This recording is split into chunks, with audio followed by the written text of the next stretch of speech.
जमिनीपासून थोडं उंच अंतरावर असलेलं हे सोमेश्वर मंदिर आहे. विदर्भाची सांस्कृतिक नगरी असणाऱ्या अमरावती शहरातील हे पहिलं मंदिर अशी सोमेश्वर मंदिराची ओळख. या मंदिर परिसरात बारव अर्थात पायविहीर आहे. या बारवचं वैशिष्ट्य म्हणजे तिचा आकार हा शिवलिंगासारखा असून सोमेश्वर मंदिरातील जागृत शिवलिंग देखील याच बारवमधून बाहेर निघालं. सोमेश्वराचे हे शिवलिंग जागृत असल्याची भाविकांची श्रद्धा असून या मंदिरात श्रावण महिन्यात भाविक मोठ्या श्रद्धेनं येत आहेत. जुनं मंदिर आहे अमरावतीतलं एकमेव आणि या मंदिरामध्ये पुष्कळ लेडीज लोक आणि प्रत्येक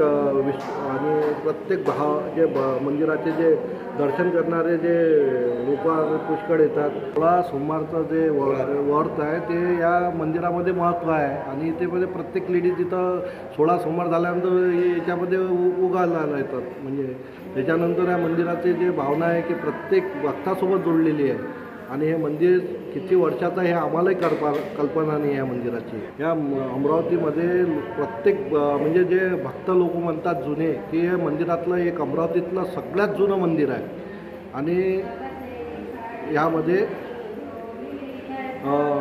दर्शनाची गर्दी पुष्कळ राहतात.